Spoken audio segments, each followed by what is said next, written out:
soin de toi tous les jours jusqu'à la fin. Sois sans alarme, sans frayeur, Dieu prendra soin de toi. Il est ton maître et ton sauveur, Dieu prendra soin de toi. Dieu prendra soin de toi dans le chemin jusqu'à la fin. Il prendra soin de toi tous les jours jusqu'à la fin. Dans les jours de l'adversité, Dieu prendra soin de toi.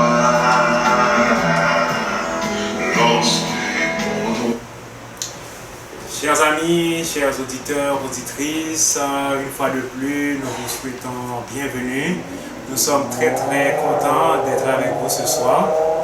Nous allons continuer avec notre série Vivre entre Genèse 18 et 19. Alors ce soir, nous allons voir un sujet très intéressant, ce qui n'est pas nécessairement facile. Le titre du sujet, c'est « Quitter les grandes villes ». Nous allons voir que dit la Bible sur ça. Et nous savons que lorsque les anges avaient demandé à l'eau de quitter Sodome et Gomorrhe, alors est-ce que nous, ce message est d'actualité pour nous aussi, qui vivons dans les grandes villes? C'est ça que nous allons discuter ensemble avec pasteur Jacques-Lionel Guillaume. Nous savons que ce n'est pas quelque chose qui est facile, surtout pour les gens qui vivent en Amérique du Nord. Nous vivons dans un pays développé. C'est pas facile. Alors, comme nous avions déjà vu, ça va être la fin de la série ce soir. Nous avions déjà vu le don prophétique, l'intercession d'Abraham, la réforme sanitaire, l'amour fraternel, fondamentaliste.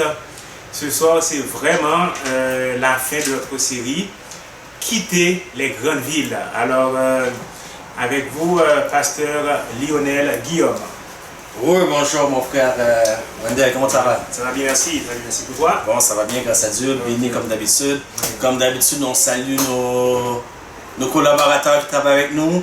Et il y a la place pour tous les gens qui veulent travailler avec nous, même si vous avez déjà votre propre ministère personnel, de soutien personnel. Il y a toujours de la place, nous avons toujours besoin d'inviter des gens qui peuvent partager des sujets spécifiques avec nous. Donc il y a toujours de la place pour tous.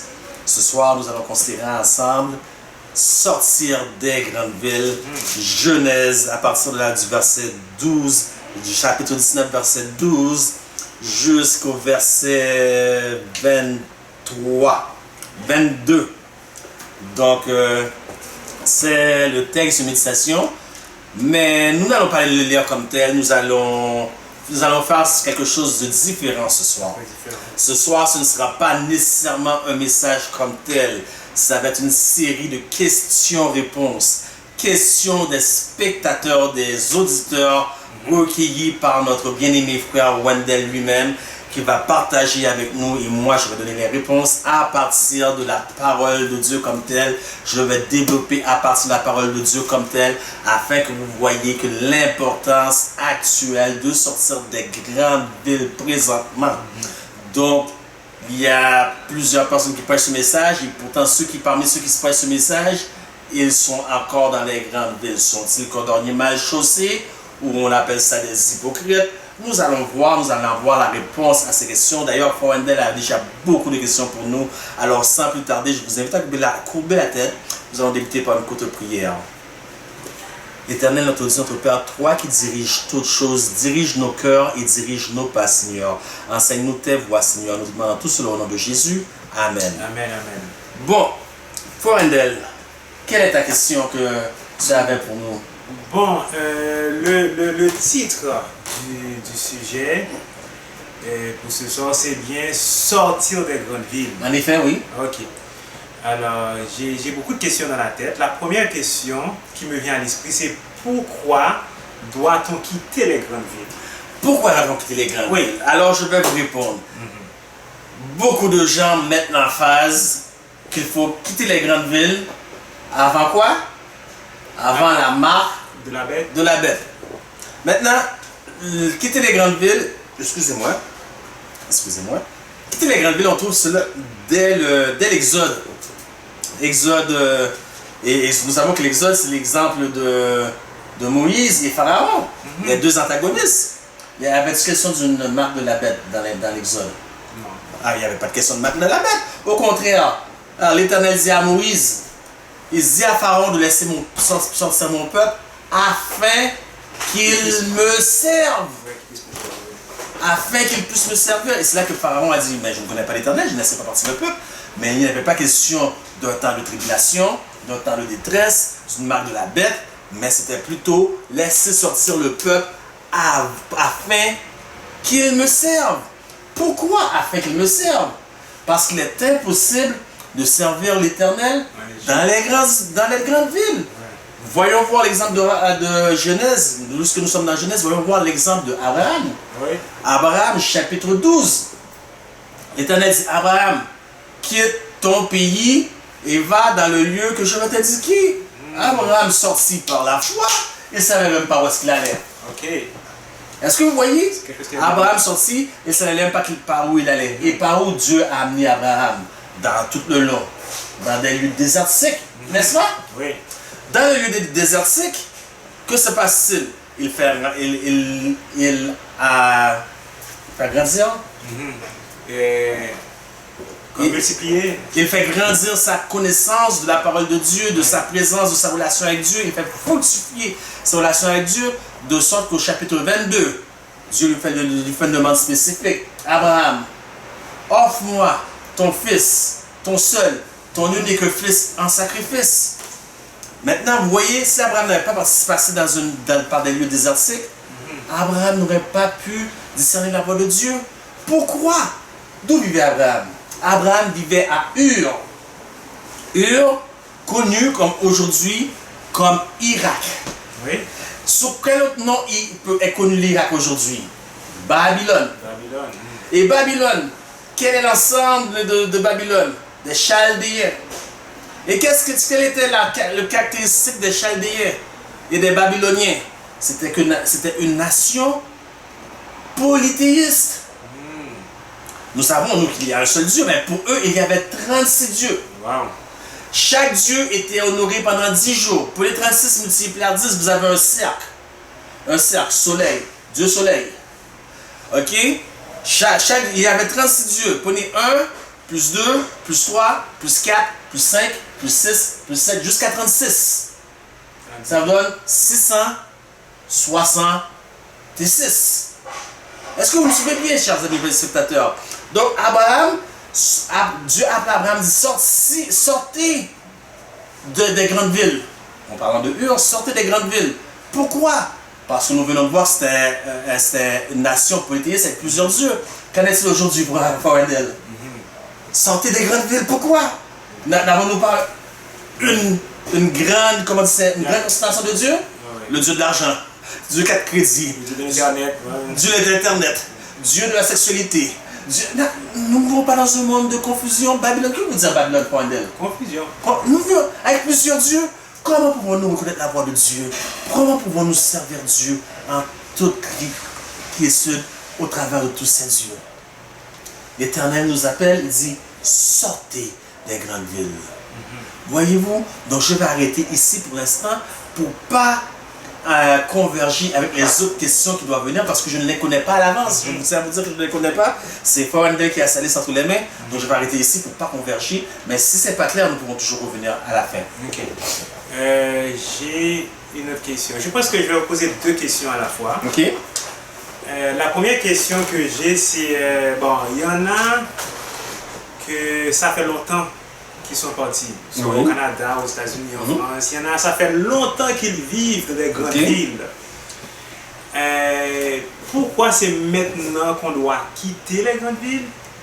Et pourquoi c'était pas avant? Ça, c'est la première question. Est-ce que tu veux que je te pose une question ou ça? Non, parce que ça c'est assez complexe C'est ça, pour ok. répondre. Donc il faut me laisser le temps de répondre. Je vais m'arrêter là. Pourquoi devons-nous quitter maintenant et non avant? La réponse à cette question, c'est que l'heure de quitter, ce n'est pas maintenant. Ce n'est pas maintenant. Non. Ah, ça L'heure de me dit pas. quitter, c'est longtemps avant. Ah bon. Ok, allez dans Luc. Je vais vous demander d'aller dans Luc, chapitre 21, verset 20. Luc 21, verset 20. Vous allez voir que dans le livre de Luc, vous retrouvez plus de détails que dans le livre de Matthieu, parce que c'est quelque chose que nous retrouvons dans Matthieu 24. Mais dans Ok. le livre de Luc, nous retrouvons plus de détails. Luc 24, 21, verset 20.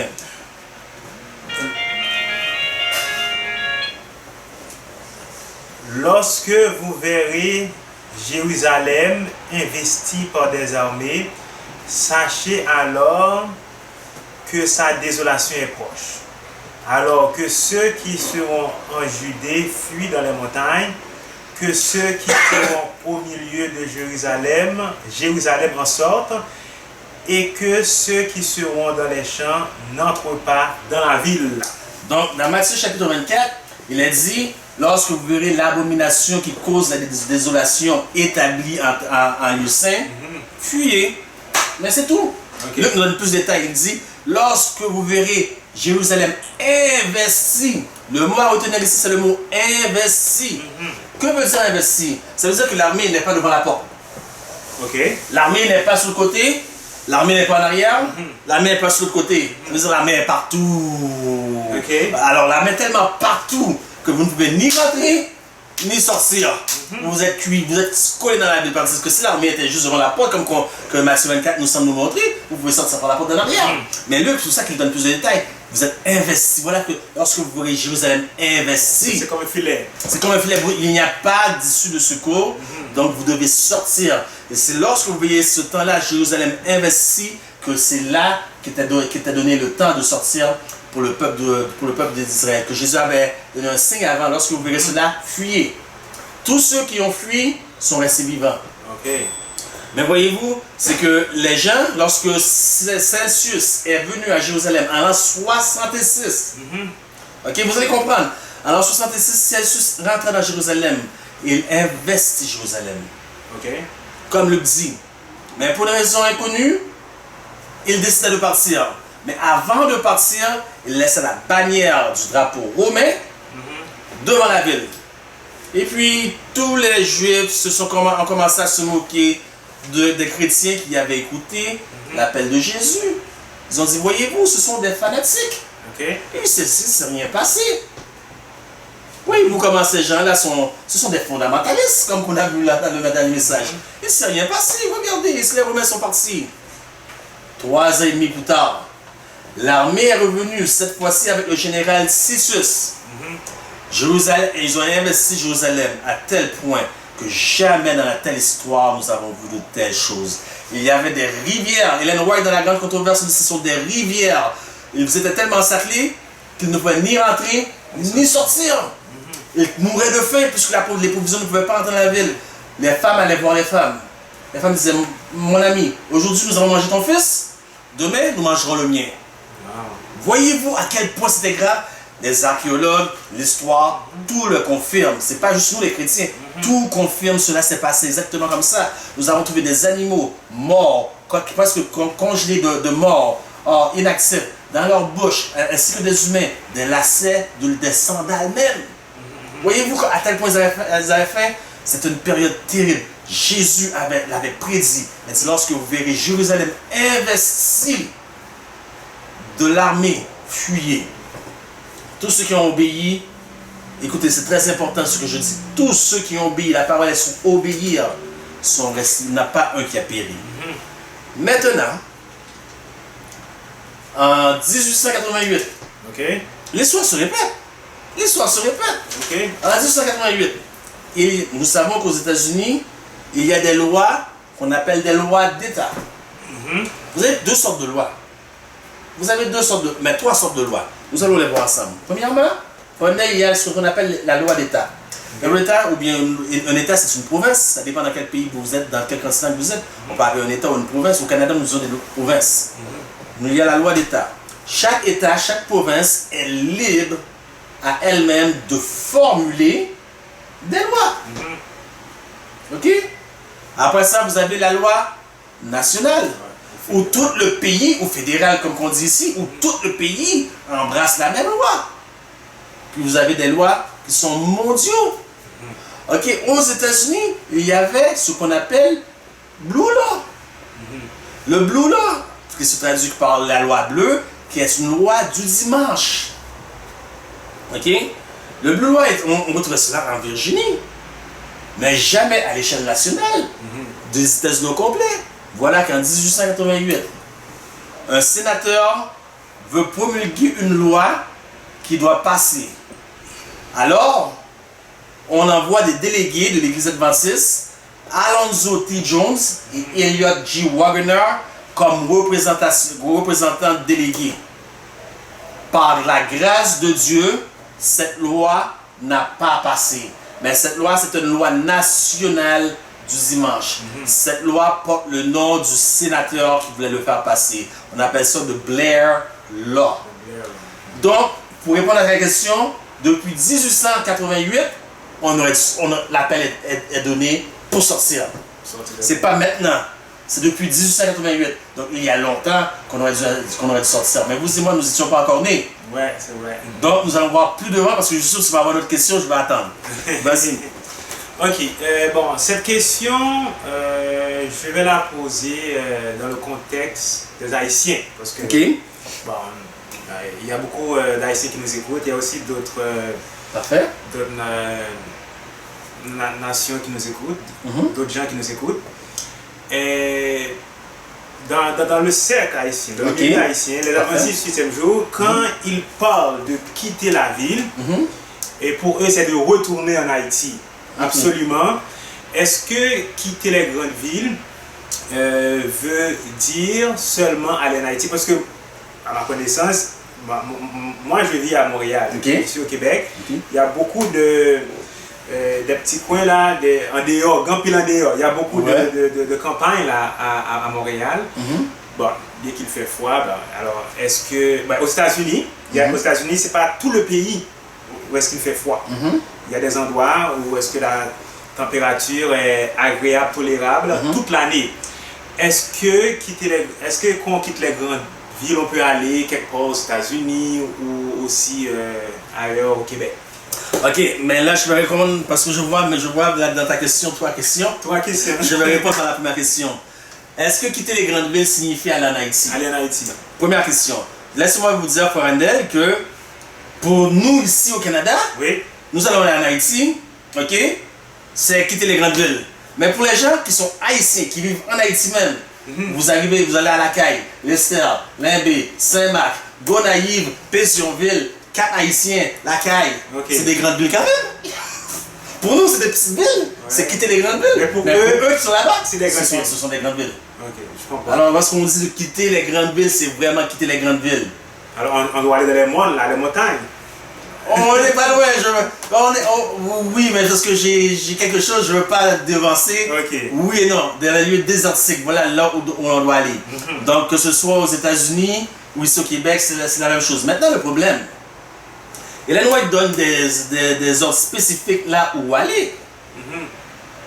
Donc, là où aller, elle nous dit spécifiquement que c'est quelque part que ça ne doit pas prendre plus que 2 heures de route. 2 heures de route. 2 heures de route, c'est sûr, dans son temps, à elle, ça prenait un petit peu plus parce qu'elle était à cheval. Mais nous, ça ne doit pas prendre plus que 2 heures de route. Il faut qu'on soit assez éloigné, qu'il y ait une source d'eau là-bas, comme une petite rivière, mais quelque chose, une source d'eau qui est potable. Attendez un instant, si je comprends bien, quitter les grandes villes peut être progressif, quelque chose de progressif? Non, oui et non. Donc, je ne veux pas vous perdre parce que si je te perds toi, c'est qu'eux, ils ne comprendront pas. Ok, ben désolé. Ils ne comprendront pas non plus. Non, c'est bien parce que si tu ne comprends pas eux, peut-être qu'il ne va pas comprendre non plus. Je vais être Ok. plus spécifique. Ok. Donc, elle nous dit exactement où aller, à 2 heures de route. À 2 heures de route. Ok. À 2 heures de route, vous pouvez aller plus loin que cela, mais ça doit être une résidence ou quelque part qui est éloignée de l'autoroute. Mhm. Voilà le critère. Et le deuxième critère, il doit avoir une source d'eau. Ok. Une source d'eau, donc ça doit être une source d'eau potable. Voilà, 2 heures de route. Voilà, c'est ça le critère de où aller. Ok. Maintenant, si pour vous quittez les grandes villes, c'est en Haïti, et puis vous vivez ici, vous avez toute conscience en Haïti, et puis demain matin, il y a la loi du dimanche.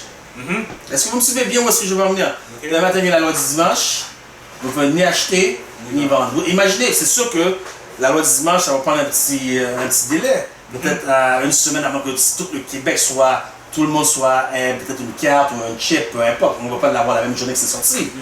Mais imaginez que vous n'avez pas l'argent pour le billet d'avion. Aujourd'hui, vous allez l'avoir dans 1 mois, dans 2 mois. Et puis la loi du dimanche sort, vous n'avez même pas l'argent pour aller en Haïti, pour retourner en Haïti, pour dans votre maison que vous avez achetée en dehors des grandes villes. On est bloqué. Vous êtes bloqué. Et c'est pour ça qu'il faut partir avant. C'est bon, faut partir avant.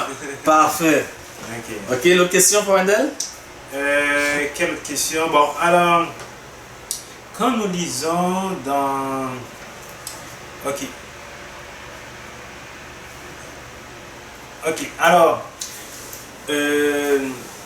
on doit quitter les grandes villes, ok? Ouais. Ça, c'est pas quelque chose de légère.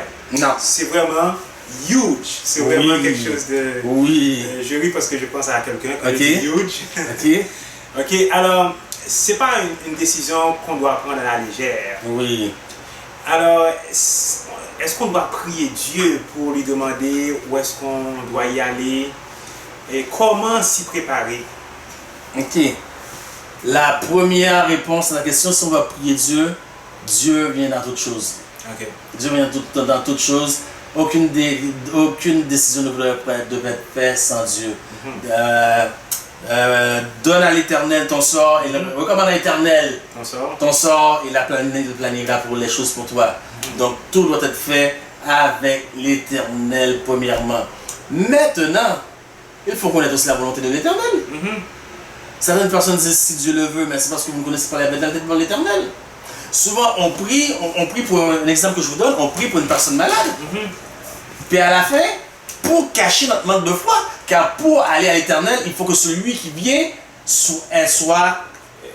peuvent croire qu'il est le rémunérateur. Oui. Mais on cache notre manque de foi lorsque nous prions pour les malades en voulant dire, Si et en c'est ta disant, volonté. si c'est ta volonté. C'est la volonté de C'est Dieu. la volonté de Dieu. Dieu dit, Que tout le monde- bien aimé, je Oui. désire que tu prospères comme Tiens. prospère l'état de ton Ah oui. âme et sois en bonne santé. Mais c'est la volonté de C'est la Dieu. volonté de Dieu, c'est vrai. Alors, donc, sortir des grandes villes, c'est la volonté de Dieu. Ok. Il faut juste prier, Dieu va nous guider step by step all the way. Ah ouais.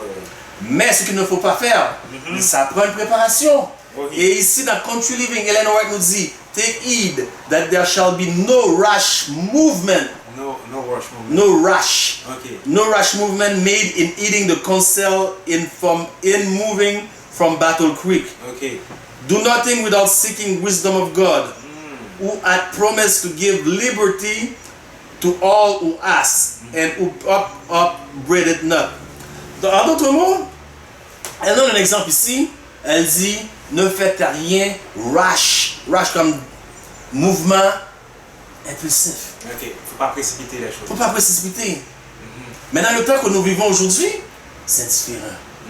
Ce n'est pas qu'il ne faut pas précipiter, et ce n'est pas qu'il faut précipiter non plus. Mais c'est différent. Ok. Je vais lire Matthieu 10, verset 23. Ok. Et tu vas me dire qu'est-ce que tu penses de ça. Parfait. Alors, Matthieu 10, verset 23.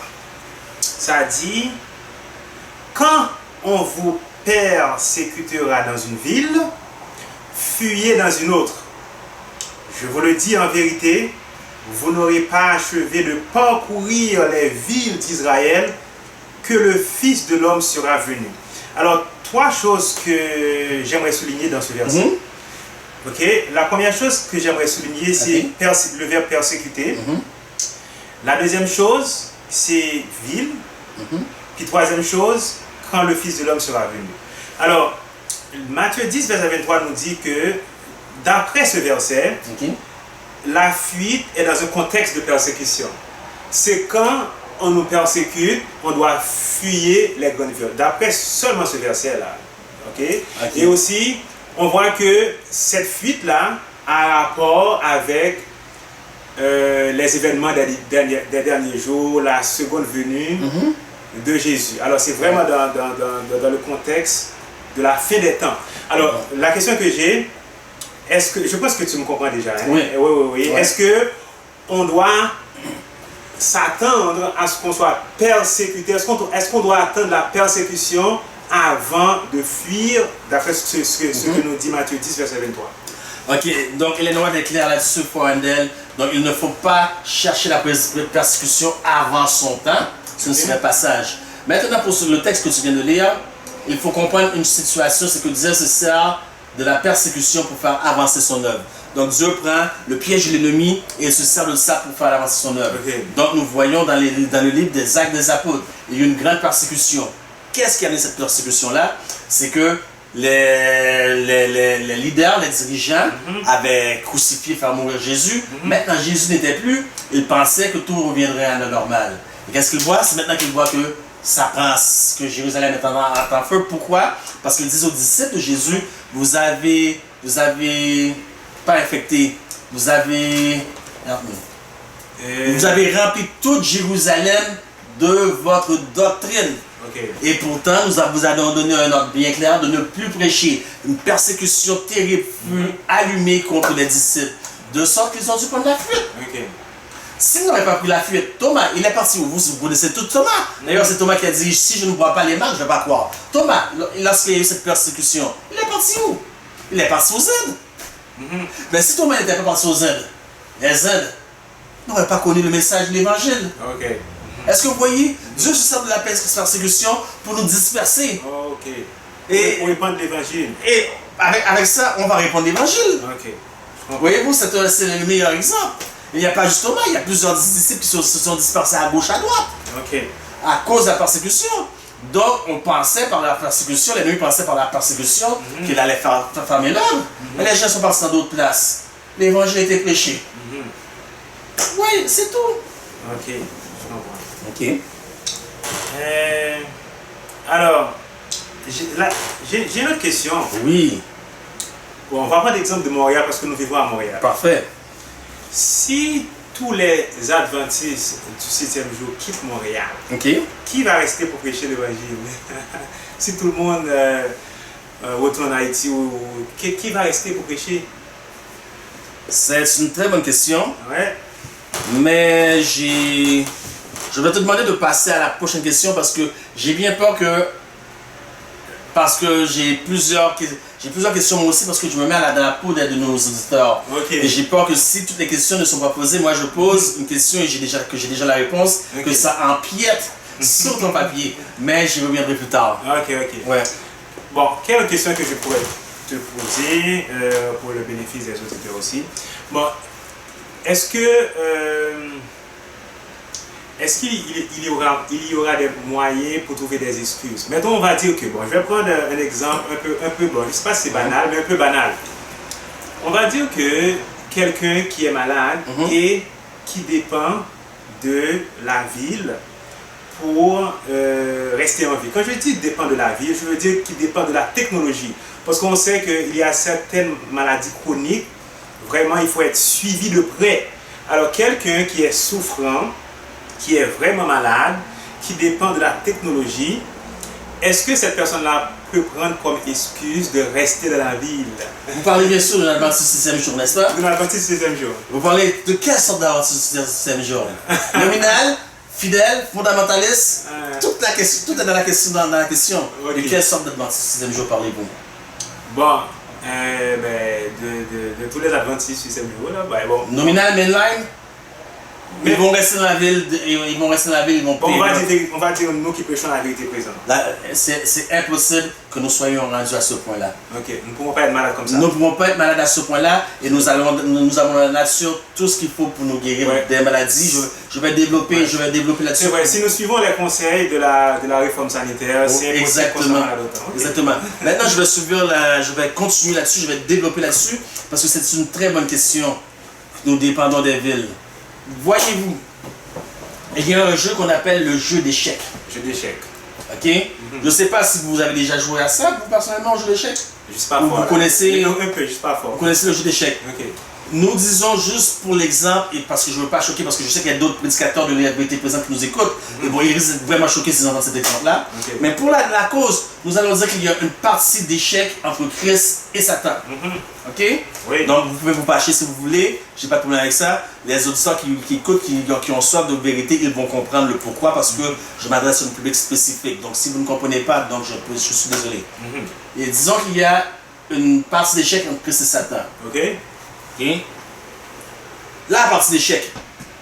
Dans une partie d'échec, vous pouvez gagner une partie, mettre le roi échec. Mais la partie est mieux gagnée lorsque vous gagnez échec et mat. Est-ce que vous comprenez? Échec et mat. Et vous savez, il y a certaines personnes qui sont tellement bons joueurs d'échecs. Ils peuvent savoir exactement en 8 coups, je mets cette personne à échec. En 6 coups, je mets cette personne à échec. Donc restez avec moi, vous allez voir l'illustration où je vais en venir, puisque je sais que les notes a dit on ne va pas utiliser n'importe quoi comme illustration. Restez avec moi, vous allez comprendre. Excusez, je disais ça par rapport à d'autres prédicateurs de vérité présents qui nous regardent. Ok? Donc, en 6 coups, 8 coups, vous savez que vous allez mettre telle personne échec et mat. Maintenant, sur un jeu d'échecs, qu'est-ce qu'il y a? Il y a des pions. Donc, l'ennemi positionne ses pions de sorte qu'il arrive à un point où vous êtes échec et mat, vous ne pouvez rien faire. Tout est dans la façon que l'ennemi positionne ses pions. Maintenant, illustration à la lumière des heures que nous vivons présentement. Nous avons vu, il y a à peu près, je dirais peut-être au début, vers la fin des années 2005 à peu près, j'ai commencé, Frère Wendell, à recevoir des emails, des courriels disant que ma facture était prête pour telle ou telle chose, tel ou tel magasin, que je n'avais jamais magasiné ce magasin-là. Ok. Mais moi, je n'ouvrais pas le email parce que je recevais dans ma boîte de spam ou pourriel qu'on appelle. Donc je me disais, c'est peut-être un virus. Ok. Je ne vais pas ouvrir. 2010, 2015, jusqu'à présent, je reçois, maintenant c'est eBay, Amazon, toutes sortes de gros compagnies connues qui m'envoient. Votre facture est prête, telle chose est prête, voici telle affaire. Mais moi, je n'ai jamais commandé là, je n'ai jamais acheté dans un tel endroit. Que se passe-t-il? Une fois, j'aurais pu dire, mais non, c'était hasard. Ou bien quelqu'un a-t-il pris mes cartes? Parce que j'ai perdu déjà, à 2 reprises, j'ai déjà perdu mon portefeuille. Vol d'identité. Exactement là où j'en viens avec vous. Mais lorsque je suis allé en Alberta, j'avais des copains qui venaient de d'autres pays, de la France. C'était la même chose. Donc, je ne suis pas le seul à avoir reçu un vol d'identité. Plusieurs personnes. Dernièrement, ici, pendant la crise même du COVID-19, le gouvernement Trudeau a offert quoi? Un chèque de CPU, prestation d'urgence canadienne, à tous les Canadiens. Et il y a des gens qui sont présentement à la prison, qui recevaient ces 2000 $ là. Mais il y a d'autres gens qui sont chez eux, mais que d'autres personnes recevaient l'argent sur leur nom. Vol d'identité. Donc, écoutez bien, j'arrive au point, Fouendel. Je sais, soyez patients. Nous parlons de positionner des pions. Ouais. Positionner des pions. Et vous allez comprendre l'importance de quitter les grandes villes. Les grandes villes. Positionner des pions. Donc, les gens ont volé l'identité de certaines personnes. Mais, il y a 1 an et demi, presque 2 ans, un gros scandale interne à la banque, à la Caisse populaire Desjardins, où des millions de gens se sont vus frauder de leur identité. Par la grâce de Dieu, les médias n'ont pas annoncé personne qui a été affecté par cette fuite d'informations. Et puis, moi, j'ai réfléchi à tout ça. Donc, Bruce Lee, quand j'étais enfant, j'aimais écouter les films d'arts martiaux. Et puis, un jour, j'ai écouté une entrevue avec Bruce Lee. Qu'est-ce qui fait la force de Bruce Lee? Et Bruce Lee a répondu, si vous apprenez à voir venir les coups à l'avance. Voir venir les coups. Et moi, je voyais par ces choses-là une loi nationale du dimanche. Est-ce que j'avais tort? Est-ce que j'étais dans le fanatisme? Est-ce que j'étais dans l'extrémisme? Est-ce que je suis un fondamentaliste coucou? Que pensez-vous? Alors je vais vous dire qu'est-ce qu'il y en a.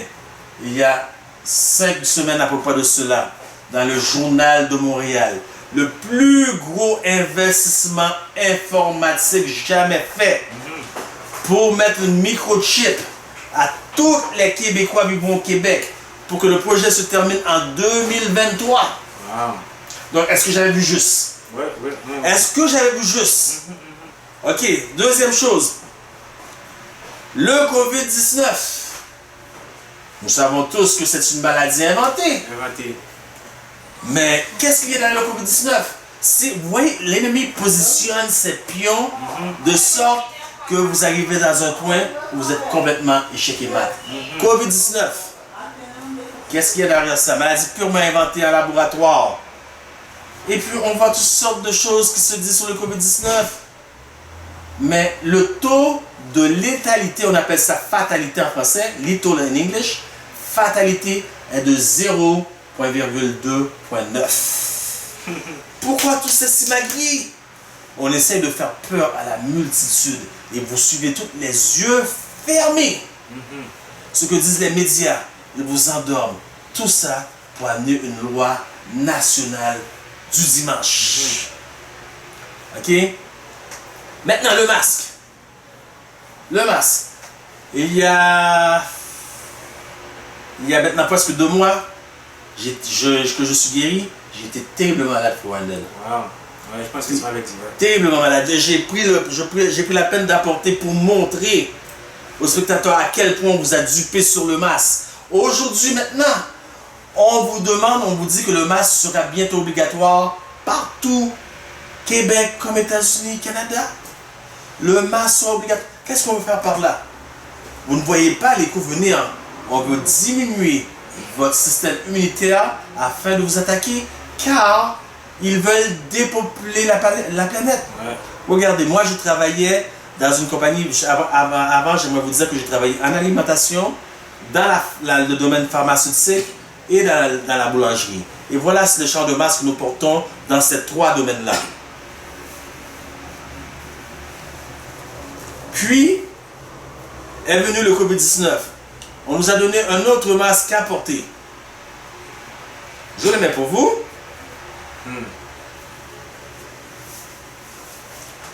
Puis, avec le COVID-19, on devait porter un petit masque comme ça. Là, je le mets en dessous. Là, il devrait aller en dessous.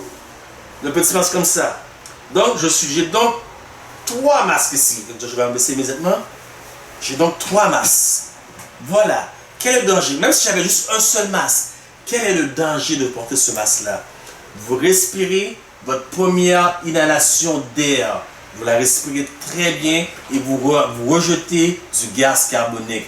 La seconde, par exemple, vous respirez seulement 50%, mais vous respirez votre propre cochonnerie que vous avez expiré, du gaz carbonique. Comme ça, votre système immunitaire s'affaiblit, s'affaiblit, s'affaiblit. Peut-être, qui sait, dans 1 an, si vous portez des masques tous les jours, 8 heures par jour, qui sait combien la population va chuter par les maladies. Il y a un contrôle des dépopulations. Donc, nous avons vu, c'est un échiquier, un jeu d'échecs où l'ennemi positionne. Le but, c'est d'amener à une loi nationale du dimanche que tout le monde va accepter. Maintenant, Florida, je ne sais pas si dans votre compagnie où tu travailles, il y a ça, parce que moi, j'ai déjà travaillé dans plusieurs compagnies, et on faisait ce genre de choses-là, même dans nos écoles. On nous donnait un lieu de rencontre. Et puis, quelqu'un, un jour, par surprise, sonnait l'alarme de feu. Quelqu'un chronométrait. Combien de temps ça va prendre pour sortir? Et puis, il y avait un lieu de rencontre. On savait que si on avait dit que peut-être c'était 3 minutes, si ça dépassait les 3 minutes, ça veut dire que quelqu'un était resté. Il manquait une personne, elle allait le chercher. Toute cette histoire de COVID-19, Wendell, ce n'est qu'un fire drill, comme un exercice de feu. Pour voir, donc c'est pour ça qu'il parle de première vague, deuxième vague. Ils essaient la première vague pour voir combien de pourcentage qu'ils ont réussi à vous duper. de sorte qu'ils vont lancer une deuxième vague. C'est peut-être de notre nom, peut-être ça ne sera pas COVID-19, ça va être autre nom, mais ils ont vu tout ce qu'ils voulaient voir, comment la population est mouton, suit aveuglement les médias, comment ils peuvent vous endormir. Et vous avez tous cru à cela. Puis il y a le changement climatique. Tout le monde a connu le changement climatique avec le Greta Thunberg. Mais bien avant Greta Thunberg, il y avait Leonardo DiCaprio. Tout ça, ce sont des pions. De sorte que pour changer, pour arriver, d'ailleurs, ce changement climatique-là, c'est complètement faux. Les chiffres sont erronés. D'ailleurs, les chiffres sont erronés. Mais le pape dit, je ne sais pas d'où le pape Francis sort ces chiffres-là, il dit que pour trouver la solution, ça va coûter 15,5 trillions par phase jusqu'à l'agenda de 2030. Okay. Donc imaginez par année, il y a 4 phases à 15,5 trillions, ce qui donne à peu près 63-64 trillions de dollars par année. Mettez les pays du G7. Ils ne veulent pas investir trop d'argent. 7 pays, les pays du G7, c'est trop d'argent pour eux. Donc imaginez si les pays du G7 ne veulent pas contribuer à cela. Imaginez les pays normaux ou les pays du tiers-monde. Alors, il faut donc une alternative. Quelle est cette alternative? Laudato Si, l'article 237, le dimanche comme repos total. Puis, il y a George Floyd, le Black Lives Matter Movement. Et pour qu'est-ce qu'il y a derrière le Black Lives Matter Movement? Parce que les gens affirment que Jésus était un homme noir. Jésus était un radical. Donc, les vies pour Jésus a de l'importance. Donc, il faut rétorquer, mais avec violence. Il y a la vaccination. Ils vont tellement vous achaler que si vous ne savez pas travailler de vos mains, comme je fais avec Marisol Multiservice, vous êtes mal pris que vous êtes dans l'obligation d'accepter la vaccination.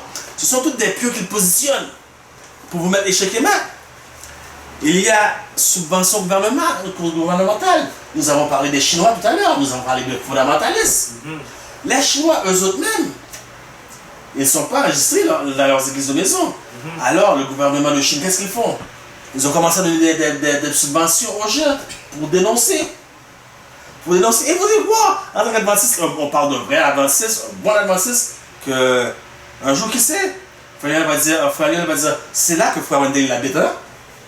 Voyez-vous, si vous n'êtes pas solide, ou bien Frère Wendell va dénoncer un autre frère, va dire, c'est là qu'il habite. Par la grâce de Dieu, je sais que mon frère ne fera pas ça.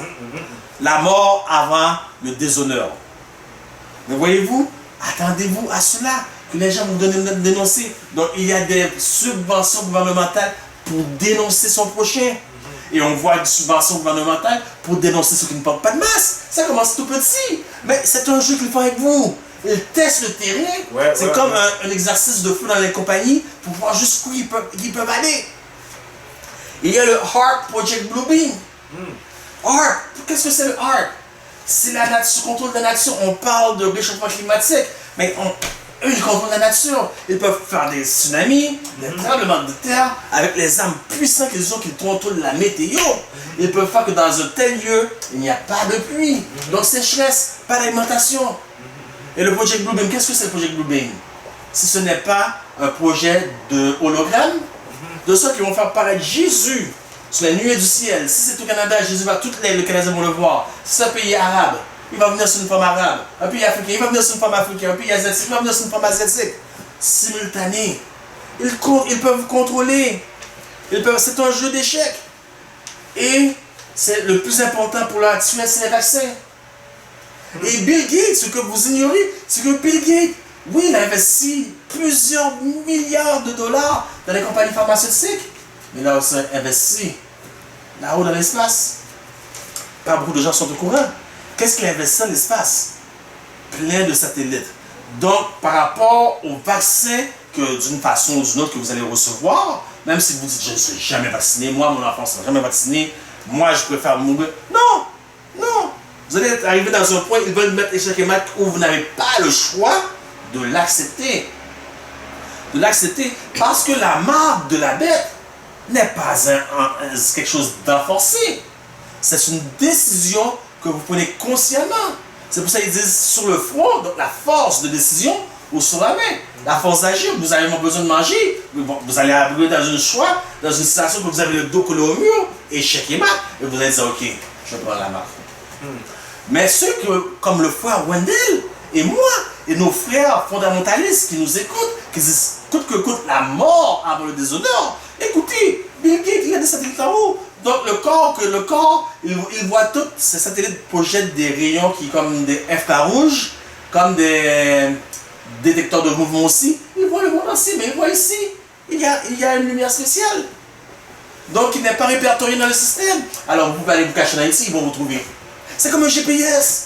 Vous êtes dans les montagnes, peu importe où vous allez, ils vont vous trouver. Voyez-vous, vous êtes dans une situation échec et mat que si vous n'acceptez pas, vous allez mourir. Ils vont vous trouver, on va mourir, prison ou décret de mort.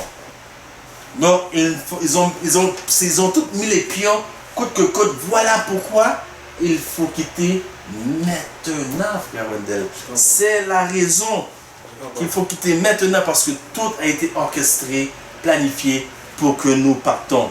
D'ailleurs, je lis pour vous cette citation. Again and again, the Lord has instructed me that our people are to take their family away from the city into the country. Encore et encore, le Seigneur m'a avisé que le peuple devrait prendre leur famille et les amener en dehors des grandes villes, dans les villages, where they can raise their own provision for in the future the issue of buying and selling will be a serious one. Dieu m'a montré que le peuple devait sortir, qu'il devait aller dans les lieux isolés, dans la campagne, là il pourrait faire grand, pousser, écoutez bien, pousser leur propre nourriture. Car dans le futur, écoutez bien, je vais vous poser une question, car dans le futur, le problème d'acheter et de vendre sera un problème très sérieux. Ok, d'après vous, Wendell, est-ce que ce texte vient avant la loi dimanche ou après? Avant, parce qu'il faut pousser, faire préparer la nourriture, car dans le futur, on ne pourra pas parce que le problème d'acheter et vendre. Donc, il faut sortir avant. Okay. Il faut sortir avant pour une préparation, pour préparer la nourriture. Et une autre citation qui nous montre pourquoi faire sortir avant, il dit, en tout cas, c'était à Country Living, page 95. Ere long, there will be such strife and confusion in the city that those who wish to live them will not be able. Ça fait peur. Ok, ere long, vient le temps où il y aura tant de problèmes et de confusion dans les grandes villes que ceux qui désireront en sortir ne pourront pas. Qu'avons-nous venu avec le COVID-19, Wendell? Qu'avons-nous les frontières fermées? Mais on parle des autres pays. Mais moi, je vis avec quelqu'un. Et ce quelqu'un-là a de la famille à l'extérieur. Ici au Québec, dépasser un certain coin, dans le coin de mes chiens, ces coins-là, on ne pouvait même pas traverser. Ici même au Québec. Même un certain temps, où est-ce que je travaillais avant, on avait fermé le projet Cartier des gens de Montréal pour venir sur la rive sud. De sorte que j'arrivais au travail un jour, je suis arrivé au travail un jour, j'ai vu à peu près 10-15 personnes sur la chaîne. J'ai dit, mais qu'est-ce qui s'est passé? Est-ce que c'est moi qui vais me taper tout ce travail-là? Où sont tous les gens? L'autobus a venu avec 2 personnes. Un gros autobus orange d'école. Voyez-vous, on ferme les frontières, donc ils disent que ceux qui voudront en sortir ne seront pas capables. Ne seront pas capables. Donc c'est maintenant. Écoutez encore. So the assumption of the power on the part of our nation in the decree enforcing the papal Sabbath will be a warning to us. Voyez, c'est avant. It will then be the time to leave the large city preparatory to leaving the smaller ones for retired home in secluded place among the mountain. Voyez-vous? Vas-y, Wendell, ta question. Ok, quelle question que j'ai?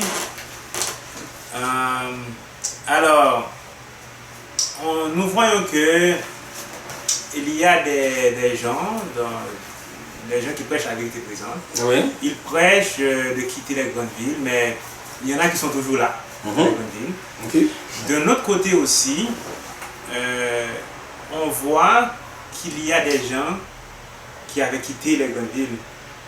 Moi, j'en connais des gens qui vivaient au Canada et qui sont allés en Haïti. Ben, il y a de cela 4 ans, 5 ans, 6 ans, 7 ans, mais qui sont revenus. Et malheureusement, les gens ont tendance à les ridiculiser. Alors, que penses-tu de ça? Alors, je sais pas qu'est-ce que tu as dit. Bon, que les gens qui reviennent, ils reviennent souvent pour une raison. Ils ont souvent leur propriété encore là-bas. Donc, maintenant, leurs raisons sont peut-être tous différents. Okay.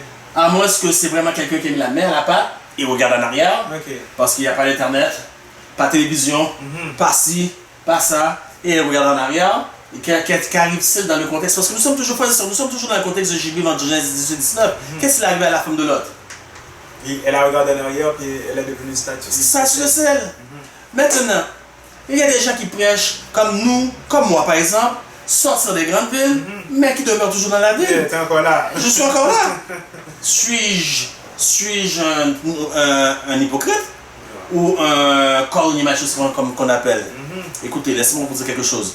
Je vous ai dit que l'heure de partir, c'est pas maintenant, mais c'est depuis 1888, lorsque cette loi est venue encore une fois. Rome a fait des siennes en voulant établir une loi nationale du dimanche. Grâce à T. Jones et certains délégués, la loi n'a pas passé. Mais la bannière de Rome est toujours présente et c'est le but ultime du nouvel ordre mondial, du Vatican, du pape Francis. Donc, pourquoi suis-je encore là? Parce qu'il reste peu de temps devant nous. Donc, vous devez considérer, chacun doit considérer, parce que les gens aiment se mêler des affaires des gens. Hein? Ouais. Chacun doit considérer la situation de chaque personne. Il y a des personnes, les lois disent qu'ils ne possèdent pas d'argent pour ils se mettre en groupe pour partir pour acheter quelque chose. Mais maintenant, la personne, ok, mais la personne qui dit, toi tu es encore là, moi je suis parti, mais fait combien de temps vous êtes parti? 3 ans? Ok, est-ce que votre maison, est-ce que le terrain est fini de payer? Est-ce que le chalet est fini de payer? Dans combien de temps pensez-vous que la marque de la bête va rentrer? Dans combien de temps? On va dire un chiffre. On va dire par curiosité, dans 2 ans. Dans 2 ans, la marque de la bête vient, vous venez acheter les vendre. Comment vous avez payé ce terrain-là? Comment vous avez payé ce chalet-là que vous avez? Vous allez tout perdre, vous allez tout perdre. Alors que Ellen White nous dit, écoutez bien ce que nous dit Country Living, que les gens iront dans des lieux plus retirés, secluded place, des lieux retirés désertiques comme cabane, comme vous avez dit là, comme grotte. Alors, qu'est-ce qui vous dit que j'ai pas une place déjà tout préparée? Qu'est-ce qui vous dit que votre frère n'a pas une place tout déjà préparée? Tandis que vous pouvez payer des paiements chaque mois, qu'on appelle des hypothèques, et puis arrive le temps, même votre voiture, parce que la marque de la bête, votre licence, vous ne pouvez même pas renouveler votre licence si vous n'avez pas la marque. Vous ne pouvez ni acheter ni vendre. Vous ne pouvez pas renouveler vos assurances, votre hypothèque. Vous ne pouvez rien faire, même du gaz dans votre auto. Vous pouvez même mettre du gaz pour conduire 2 heures de route pour aller dans votre chalet ou sur votre terrain. Qu'allez-vous faire? Donc, est-ce que vous savez si votre frère ou votre prochain a déjà un plan spécifique? Maintenant, ayant dit cela aussi, il faut voir l'autre côté de la médaille. Comme vous avez parlé, il y a des gens qui reviennent parce que peut-être nous allons supposer qu'ils ont regardé en arrière. Mais il y a plusieurs excuses que les gens se donnent. Ouais, plusieurs raisons, c'est vrai. Il y a des gens qui se donnent des excuses. Alors moi, je vais vous donner quelques excuses que les gens donnent. Mais je vais donner des excuses.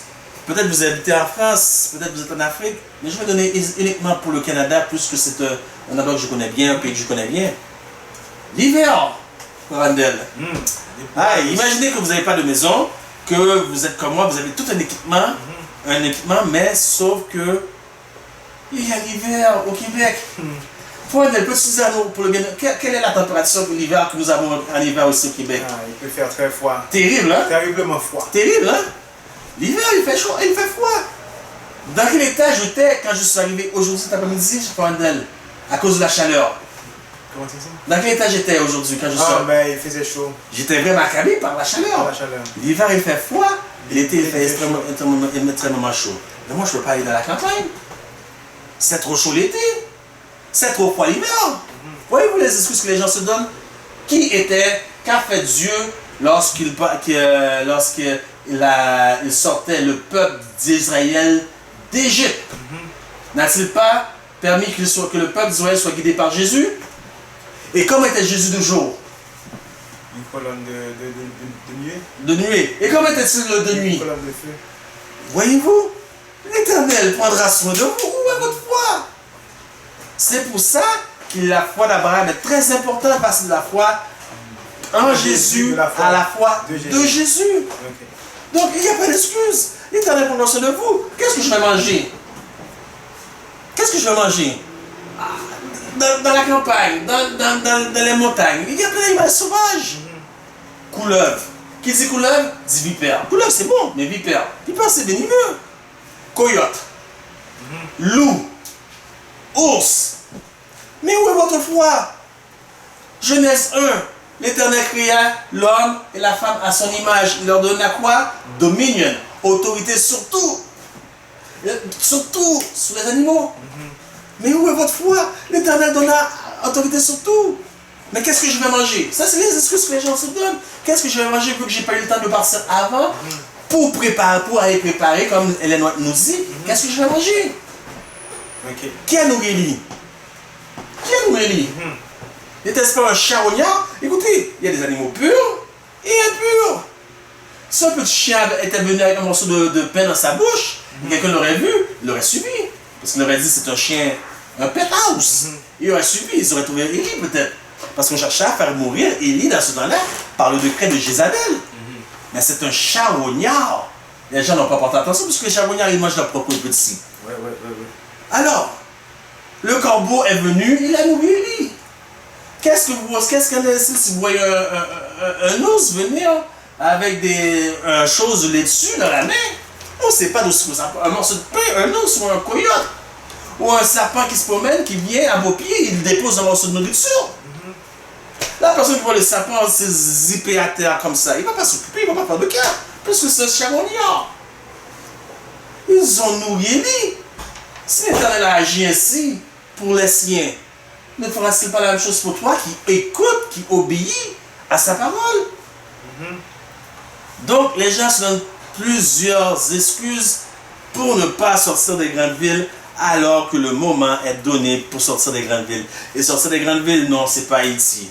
Non, c'est pas... C'est vraiment lorsqu'on parle de sortir des grandes villes. Vous pouvez aller en Haïti, mais aller dans un lieu cyclodène, retiré, vraiment éloigné.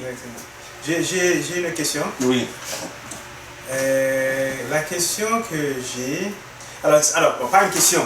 Alors, pour bien comprendre ce que tu dis, pour quitter les grandes villes, ça prend de la foi. Oh oui. Il faut avoir de la foi. Mais oui. Ok, et puis, parce qu'il y a des gens qui disent, ils vont attendre Dieu, ils vont prier, ils vont voir ce que Dieu va leur dire. Alors, on n'a pas besoin d'attendre Dieu, parce que le message est déjà donné, c'est ça? Le message est déjà donné de partir. De partir, le message est donné de partir, parce que Dieu va faire un gros nettoyage. Un gros nettoyage. Dieu va déverser sa colère. Vous savez, Dieu va déverser sa colère. Et c'est l'une des raisons pourquoi nous sommes appelés à ça, à quitter les grandes villes. C'est pas juste parce que pour refléter le caractère de Dieu, parce qu'ici il y a beaucoup de dieux. Il y a le Dieu de l'argent, le Dieu du plaisir. Pour servir Dieu, comme Moïse a dit, non pas Moïse, mais comme nous avons vu dans Abraham qui venait de Babylone, de Ur. C'est pas juste pour ça, mais c'est le fait que le peuple s'est rébellé contre les dieux. Somme 2 dit nation, pourquoi complètes-tu contre Dieu? Somme 46, on voit encore la même chose. Somme 46, quand les nations sont tout ça, il existe un peuple qui est tranquille parce que Dieu va dire arrêtez et sachez que je suis l'Éternel. Apocalypse 11, 18 nous dit comme ça, les nations se sont irritées. Les nations se sont irritées. Donc il est temps pour toi, Éternel, de revenir pour détruire ceux qui détruisent la terre. Donc l'Éternel va détruire ceux qui détruisent la terre. Les armes en dessous de l'autel disent jusque à quand Éternel nous vengeras-tu pas? L'Éternel dit attendez un petit peu afin que le nombre soit complet. Donc l'Éternel va venir, il va frapper de 7 plaies.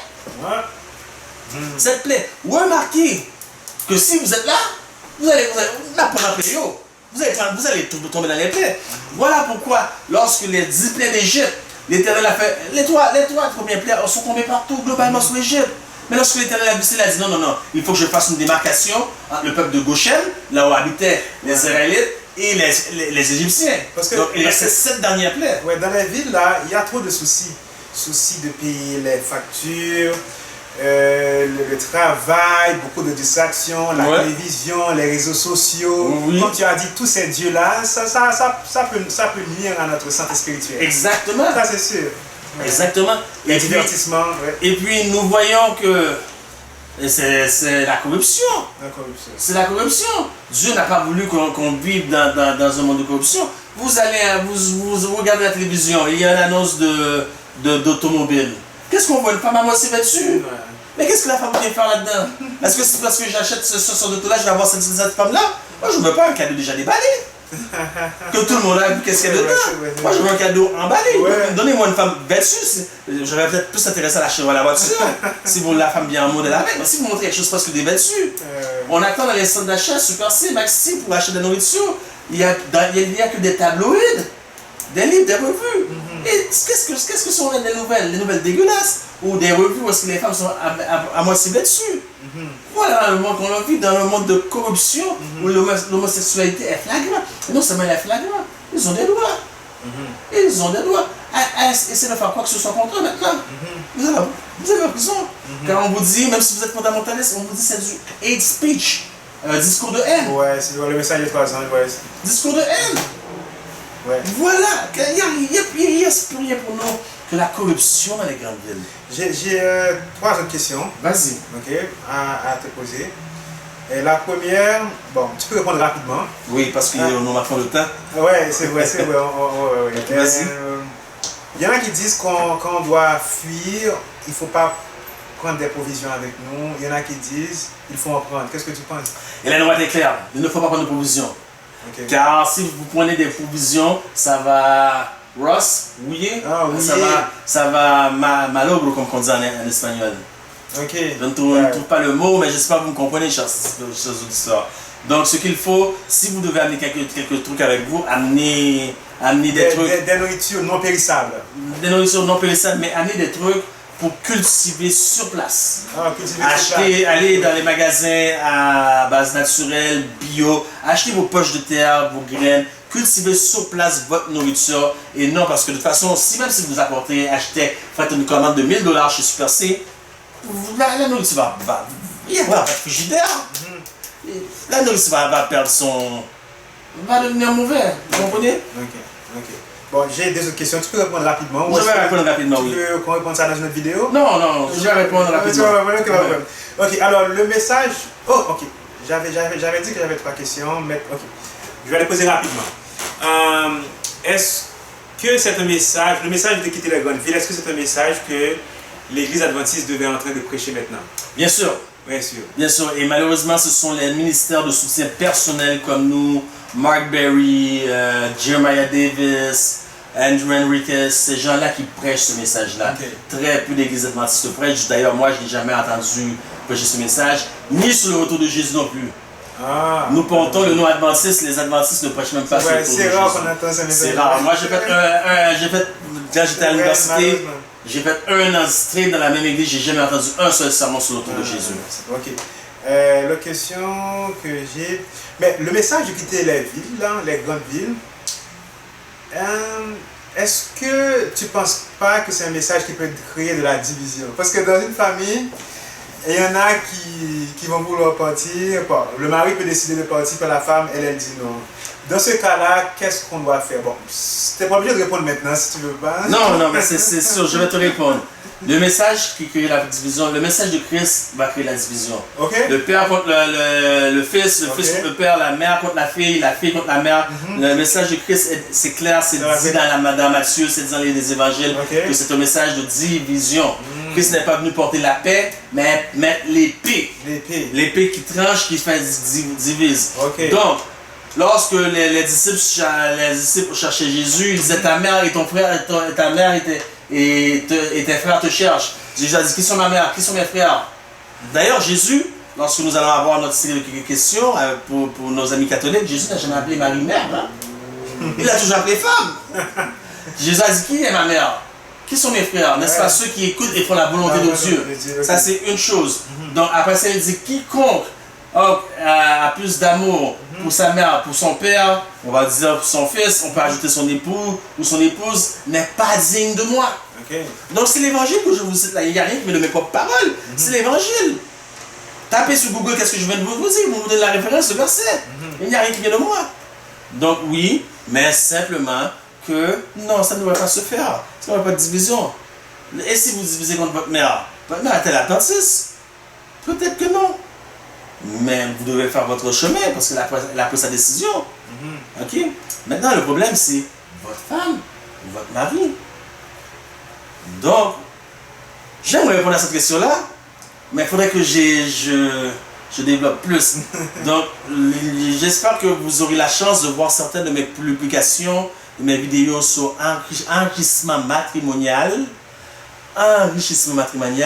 Ou avant de dire oui, j'ai plusieurs chroniques là-dessus par vidéo. Je donne des conférences dans les communautés, dans diverses églises aussi, pas juste avec les adventistes. Donc, j'espère que vous aurez la chance de voir ces vidéos-là. Mais pour répondre plus spécifiquement, donc ce sont des choses que vous devez établir avec vos femmes, ou vos époux à l'avance et mettre les plans sur papier. Car tout projet qui est entre les deux oreilles, ce n'est pas un projet. Vous devez avoir une seule vision du couple, des choses que vous voulez, une seule vision. Car lorsqu'il y a deux visions, ça fait division, comme divorce.